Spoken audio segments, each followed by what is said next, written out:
మీ ఎలాంటి వ్యాపార ప్రకటనలకైనా వెంటనే మా ఛానల్ సంప్రదించండి. ప్రస్తుతం మనతో పాటు ప్రముఖ ఆధ్యాత్మికవేత్త వేదిక్ ఆస్ట్రాలజర్ గోనుగంట్ల సురేష్ బాబు గారు ఉన్నారు. 2026లో వృశ్చిక రాశి వాళ్ళకి ఏ విధంగా ఉంటుందో గురువుగారిని అడిగి తెలుసుకుందాం. నమస్కారం గురుగారు. మణికంఠ గారు నమస్కారం అండి. 2026 ఓవరాల్గా జనవరి నుంచి డిసెంబర్ వరకు వృశ్చిక రాశి వారికి ఎలా ఉంటుంది? ఈ సంవత్సరం ప్రత్యేకంగా వీళ్ళకి అదృష్టాన్ని తీసుకొస్తుందా, దురదృష్టాన్ని తీసుకొస్తుందా? ఓవరాల్గా ఎటువంటి జాగ్రత్తలు తీసుకోవాలి వీళ్ళు? ఫస్ట్ మీరు అదృష్టమా దురదృష్టమా అని అడిగితే వీళ్ళకి అదృష్టం అని చెప్తా. ఎందుకంటే ఇది నేను 3వ సంవత్సరం రాశి ఫలాలు చెప్పటం, అందులోని మంత్లీ రాశి ఫలాలు కూడా చెప్పటం. ఇది మూడో సంవత్సరం. అంతకుముందు నేను ఇండిపెండెంట్గా చేసుకునేవాడిని కాబట్టి రాశి ఫలాలు ఎక్కువగా చెప్పడం అనేది లేదు. అక్కడి నుంచి పబ్లిక్ ఇంటర్ఫిరెన్స్ ఎక్కువ అవటం, ఎక్కువ కన్సల్టేషన్ కాల్స్, టూ మచ్ మాట్లాడుతూ ఈ 12 రాశుల గురించి చాలా విశేషంగా చూస్తూ ఉంటాను. అందులో వృశ్చిక రాశి కనుక గమనించుకుంటే, నేను ఫస్ట్ పబ్లిక్ ఎప్పుడైతే ఇలా సోషల్ మీడియాలో చెప్పడం స్టార్ట్ చేశానో ఆ టైంలో వీళ్ళకి అర్ధ అష్టమి శని నడుస్తుంది.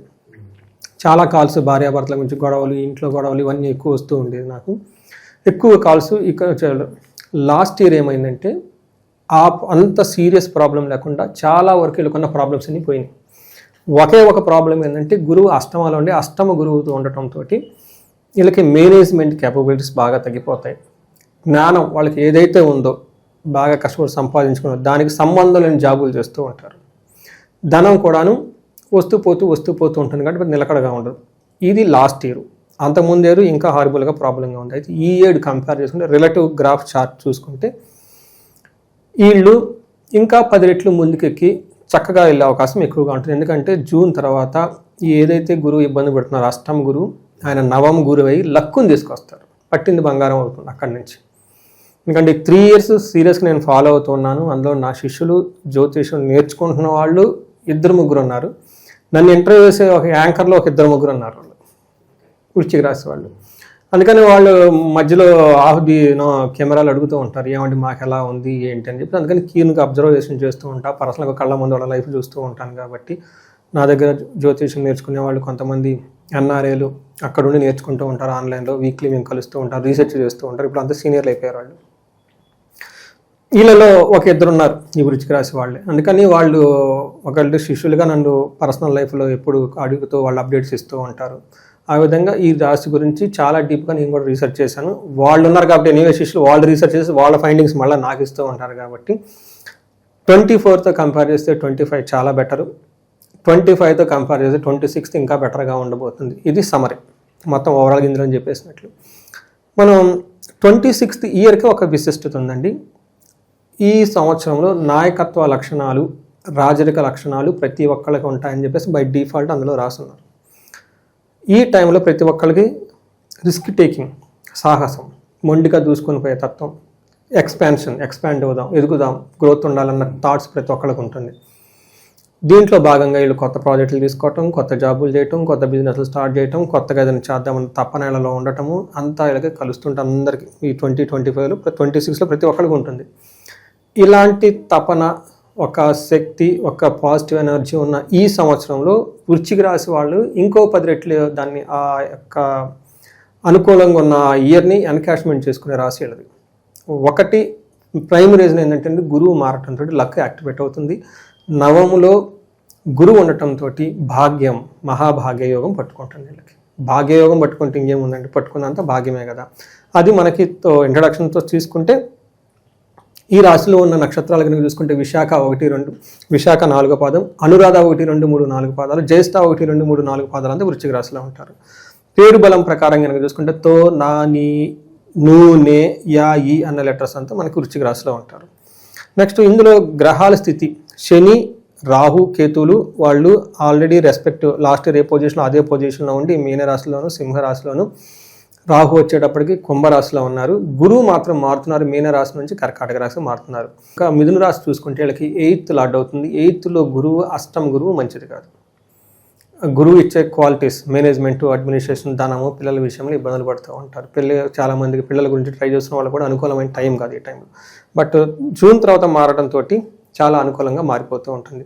మనకి లఘు గోచారం, సూక్ష్మ గోచారం ప్రకారం కనుక చూసుకుంటే 5th హౌస్లో శని ఉంటే ఏమవుతుందంటే ధనసుఖ భ్రంశం, అంటే ధనానికి సంబంధించిన విషయంలోనూ కంఫర్టబుల్గా సంబంధించిన విషయంలో వీళ్ళ ఎక్స్పెక్టేషన్ తగిన విధంగా ఉండదు.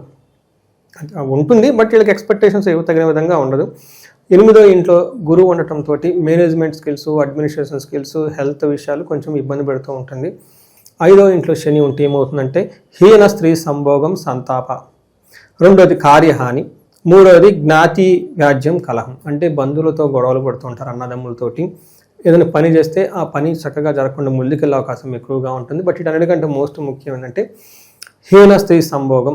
అంటే ఇక్కడ ఏమవుతుందంటే వాళ్ళ యొక్క స్టాండర్డ్స్కి తగిన మనుషులతో కాకుండా లోవర్ క్యాడర్ పీపుల్తో వీళ్ళు సహవాసం చేసి, ఫ్రెండ్షిప్ చేసి బ్యాడ్ నేమ్ తెచ్చుకుంటారు.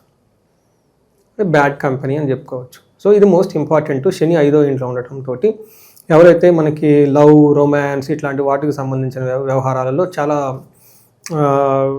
ఫాస్ట్గా ఉండేసి మళ్ళీ ఆ తర్వాత బాధపడే అవకాశాలు ఎక్కువగా ఉంటుంది. ఇది ఒక్కటి మాత్రం గమనించుకోవాలి. ఈ టైంలో కొంచెం గుర్ర పందాలాటం, మనకి క్యాషినో చేసుకోవటం ఇవి చేసే అవకాశం ఎక్కువగా ఉండి డబ్బులు పోగొట్టుకుంటారు. అది ఒకటి. 2వది తర్వాత మళ్ళీ బాధపడతారు, అయ్యో అనవసరంగా ఎంతకాలం చేసుకున్నాను పోగొట్టుకున్నామని చెప్పేసి ఈ ఒక్క విషయంలో కేర్ఫుల్గా ఉండాలి. అది అగైన్ స్వయం కృతాపరాధం వీళ్ళ చేతిలోనే ఉంది. వాళ్ళు పోతే మనం ఏం చేస్తాం, గ్రహాలు అనేది అయితే ఏం లేదు. 4వ ఇంట్లో రాహు ఉండటంతో ఇంటికి సంబంధించిన వ్యవహారాల్లో ఏమంటారు, గృహభ్రంశం, అనవసరమైన భయభ్రాంతులు కలిగిస్తూ ఉంటాడు. అనవసరం too much excitement, too much ఏదో కలిగిస్తూ ఇరిటేషన్ చేస్తూ ఉంటారు. 10వ ఇంట్లో కేతు ఉండటంతో ప్రొఫెషనల్ మ్యాటర్స్లో కొంచెం అప్స్ అండ్ డౌన్స్ ఉంటుంది. ఇప్పుడు మనం డీటెయిల్ కనుక చూసుకుంటే తర్వాత గురువు వీళ్ళకి 8వ హౌస్లో బాగా ఇబ్బంది పెడుతున్నారు.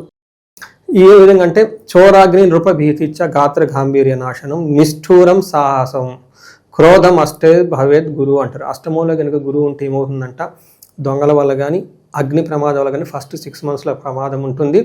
లేదంటే బాస్తో గొడవలు అవుతుంటుంది. వీళ్ళకి బాడీ లాంగ్వేజ్ అంతా వీక్గా ఉండి కొంచెం టిమిడ్, అలిసినట్టుగా ఉండేసి అంత కాన్ఫిడెంట్గా అయితే వీళ్ళు ఉండరు. దాంతోపాటు వీళ్ళకి కొంచెం నిష్ఠూరం ఎక్కువ. బాస్ నా ఏం గొప్ప, కంపెనీ ఏం గొప్ప, ఓ పెద్ద బిజినెస్ చేస్తున్నాడు, ఇలా ఏదో ఉత్సాహం లేకుండా మాట్లాడుతూ ఉంటారు. కానీ ఏదో పని హై అంబిషన్స్, ఓవర్ అంబిషన్స్ వచ్చి చేయాలని చూస్తూ ఉంటారు. అది వీళ్ళు చేయలేరు. ఆ బాస్ వచ్చో లేదంటే ఆయన వాళ్ళు వచ్చి ఏదో బంధువులు ఏదో అంటారు. ఆ కోపంతో మళ్ళీ ఈయన తిరిగి ఈయనంతా ఈయన పోయేసి వీళ్ళంతా వీళ్ళే పోయేసి వాళ్ళ మీద నిష్ఠూరంగా మాట్లాడేస్తూ ఉంటారు. ఇదంతా జరుగుతుంది. బట్ ఇవన్నీ చాలా చిన్న చిన్న వ్యవహారాలు, నేను పెద్ద పెద్ద ప్రాబ్లమ్స్ అనుకోను. జనరల్గా ఒకే ఒక ప్రాబ్లం ఏంటంటే గురువు 8th హౌస్లో ఉండటంతో మేనేజ్మెంట్ స్కిల్స్, ప్రొఫెషనల్ మ్యాటర్స్లో ఇష్టం లేకుండా చేస్తూ ఉంటుంది. Very simple. తర్వాత 9th హౌస్లో కనుక చూసుకుంటే గురువు జూన్ తర్వాత మారడంతో మహాభాగ్య యోగం అంటారు. ఎలా అర్థం ఉంటుంది, అర్ధ స్వకులాచార గృహలాభ సుఖభోజ నిత్య స్త్రీ జన సంపర్క నవమస్తే భవేద్ గురువు అంటారు. ఏ విధంగా అంటే ధన విషయంలో బాగుంటుంది, కుల ఆచారాలను చక్కగా పాటిస్తూ ఉంటారు, పెద్దల మాట వింటూ ఉంటారు, గృహంలో శుభకార్యాలు జరుగుతూ ఉంటుంది, మంచి మంచి భోజనం చేస్తారు, స్త్రీలతో చక్కగా కలివిడిగా ఉంటారు. అంతకుముందు ప్రాబ్లమ్స్ ఉంటే పోయి, ఇన్ కేస్ లేడీస్ అయితే వాళ్ళకున్న ఇంట్లో ఫ్యామిలీ మెంబర్స్ బయట వాళ్ళతో చక్కగా అన్యోన్యంగా కలిసి ఉంటారు, హ్యాపీగా ఉంటుంది. ఓవరాల్గా కనుక చూసుకుంటే సర్వ సౌభాగ్యము. ఈ రాశి వాళ్ళకి జూన్ తర్వాత గురువు వలన సర్వ సౌభాగ్యం సిద్ధిస్తూ ఉంటుంది, అన్నీ అనుకునే విధంగా జరుగుతూ ఉంటుంది.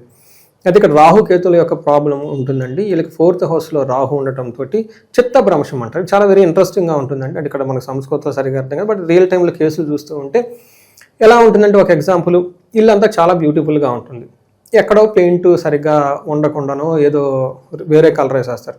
వీళ్ళ మైండ్స్ అంతా ఆ పెయింట్ గురించి ఆలోచిస్తూ కూర్చుంటారు. అయ్యో ఇక్కడ పెయింట్ పని, ఇంత పెద్ద ఇల్లు బాగుంది కదా, వాళ్ళు అదే కనిపించి దాని గురించి మాట్లాడుతూ ఉంటారు. అలా ఇంటికి సంబంధించిన వ్యవహారాలు అంతా బాగుంటుంది, ఎక్కడో చిన్న లోపం పెట్టుకొని దాని గురించి తెగ బాధపడుతూ ఉంటారు. అగైన్ ఇది నేను పెద్దది ప్రాబ్లం అయితే ఏమనుకోను. గమన కార్యాచ, అనవసరమైన ట్రావెల్ చేసేసి అందులో పెద్ద రిజల్ట్ ఏముండదు, కొంచెం భయం పడే అవకాశాలు ఎక్కువ ఉంటుంది. కేతు వల్ల రాహు వల్ల అని చెప్పుకోవాలి. కేతు వీళ్ళకి 10th హౌస్లో ఉండి ప్రొఫెషనల్ మ్యాటర్స్లో అనవసరంగా భయానికి గురయ్యే అవకాశాలు ఎక్కువ ఉంటాయి. బట్ ఓవరాల్గా రాహు కేతులకి అనవసరమైన భయ ఆందోళన కలిగిస్తూ ఉంటారు. శని మైండ్ డైవర్ట్ చేసే అవకాశం ఎక్కువగా ఉంటుంది. ఫస్ట్ 6 monthsలో గురు కొంచెం ఇబ్బందులు పెడుతూ మేనేజ్మెంట్ స్కిల్స్ అన్ని తక్కువగా ఉంటుంది, తర్వాత భాగ్యాన్ని అందిస్తూ ఉంటారు. ఇది మనం చూసుకుంటే ఓవరాల్గా వృశ్చిక రాశి వాళ్ళకి లాస్ట్ 2 yearsతో కంపేర్ చేస్తే బెటర్గా ఉండేరని మనం చెప్పొచ్చు. సో సంవత్సరం అంతా ఇలాంటి ఫలితాలే కొనసాగాలంటే తప్పకుండా కొన్ని పరిహారాలు చేసుకోవాలి. మరి ఎటువంటి పరిహారాలు బాగుంటాయి అంటారు గురుగారు? వీళ్ళకి ఫస్ట్ 6 months గురువు అనుకూలంగా లేరు కాబట్టి గురువుకి సంబంధించిన శాంతి పూజలు చేయించుకోవడం, గురు పాదక స్తోత్రము, తర్వాత గురువారం శనగలను దానం చేయటం, మనకి గుంటూరు దగ్గర కోటాపకొండ అని ఉంటుంది. అక్కడ చక్కగా గురువారం రోజున దర్శనం చేసుకొని గురువుకి శాంతి పూజలు చేస్తూ ఉంటారు. అక్కడ సామూహికంగా చేస్తూ ఉంటారు దేవస్థానంలో ఆ పూజలు చేయించుకోవటం. వీటితో పాటు కుదిరితే ఈ రాశి వాళ్ళు ఒక్కసారి కుంభకోణం నవగ్రహ క్షేత్రాల నుండి అవి 1 డే అవుతుంది మోస్ట్లీ, లేదా 2 డే అవుతుంది, అవి దర్శనం చేసుకొచ్చుకుంటే ఇలాంటి దోషాలన్నీ కానీ పోతూ ఉంటాయి. ఇవి కాకుండా వీళ్ళకి జాబులో బాగా ఉన్నతంగా ఎదగాలి, మల్టీ సోర్సెస్ ఆఫ్ ఇన్కమ్ కావాలనుకుంటే అప్పుడు స్వర్ణలక్ష్మి విశేష హోమం చేయించుకోవటం, భార్యాభర్తల మధ్య అన్యోన్య దాంపత్య పాశుపత అభిషేకం, లేదంటే విశ్వావసు గంధర్వరాజ హోమం అని ఉంటుంది, అవి చేయించుకోవటం. ఇంకెవరికన్నా మాకు అంత అనుకూలంగా లేదంటే ఇంకా ప్రాబ్లమ్స్లో ఉన్నాం అనుకుంటే జాతకం చూపించుకొని వాళ్ళకు నడుస్తున్న దశాభుక్తులు ఏంటో తెలుసుకొని వాళ్ళకి సంబంధించిన ఇంకా ఏమైనా దోషాలు ఉన్నాయో తెలుసుకొని ఆ బ్లాకేజెస్ ఏమైనా ఉంటే అవి తీసేసుకొని చక్కగా ఈ రాశి వాళ్ళు 10 రెట్లు ఎదిగే అవకాశం ఈ 2026లో చాలా అద్భుతంగా ఉందని మనం చెప్పుకోవచ్చు. ఓవరాల్గా వృశ్చిక రాశి వాళ్ళందరికీ ఈ 2026 ఏ విధంగా ఉంటుంది, ఎటువంటి జాగ్రత్తలు తీసుకోవాలి, మీ స్టైల్లో చాలా బాగా వివరించారు. ధన్యవాదాలు. ధన్యవాదాలండి.